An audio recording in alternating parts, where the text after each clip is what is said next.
We're gonna make a loaf of sourdough in just 8 hours, and I'm gonna show you how to do it step by step, all in this one video. We need 100 grams of starter, 390 grams of water. I used filtered water.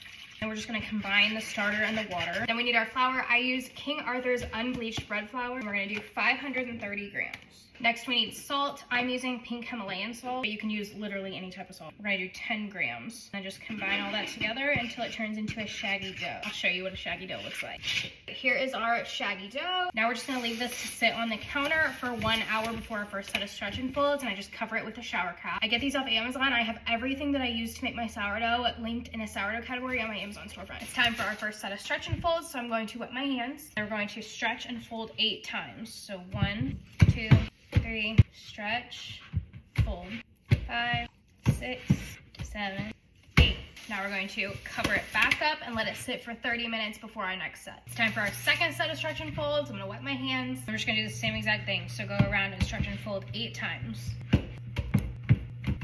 Gonna cover it back up, let it sit for another 30 minutes, and then do our last set of stretch and fold. Okay, this is the last set of stretch and folds. I'm gonna wet my hands and then stretch and fold 8 times. At this point, it should be getting like pretty stiff. Now we're gonna cover it back up and let it sit on the counter for about like 3 to 4 hours, and then we'll be ready to shape it. Our dough has been sitting on the counter for about like 3 to 4 hours, and now it's ready to shape. I use my flour duster to dust the counter with a little bit of flour. Now we're just going to dump the dough onto the counter. It does not matter if you let it fall out of the bowl or if you scrape it out of the bowl. I always just scrape it out of the bowl because it's a lot quicker than waiting on it to fall out itself. It does not matter, I promise you. Since we're not adding inclusions, we're not going to fold it out very far. Just gonna kind of fold it out a little bit, and then I'm just gonna fold in all of the sides in on each other. You can keep folding it in a little bit. We're going to flip it over and then push and pull it.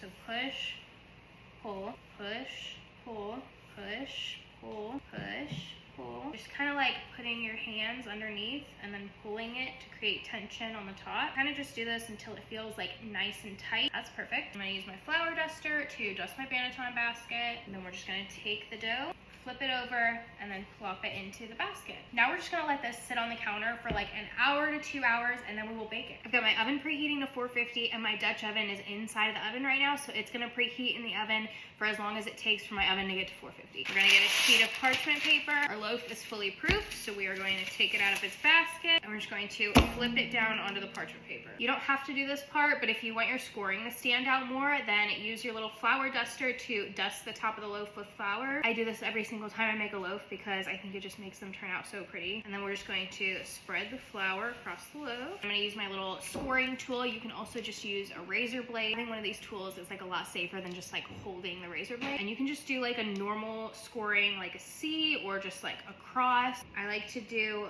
lines in the shape of like a V, and I do that on all 4 sides of the loaf. You can kind of see what it looks like now. And I do a big cross scoring through the middle.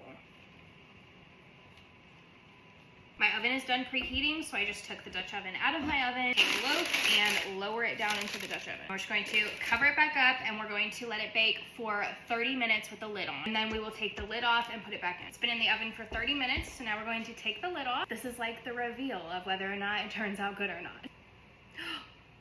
Just as expected. It literally could not be more perfect. So now we're gonna put it back in the oven for another 20 minutes uncovered. I just pulled it out of the oven and it looks absolutely beautiful. Lift it out of the Dutch oven. That way it can sit on my counter while it cools. And that is it. We made sourdough in just 8 hours, and it turned out absolutely perfect.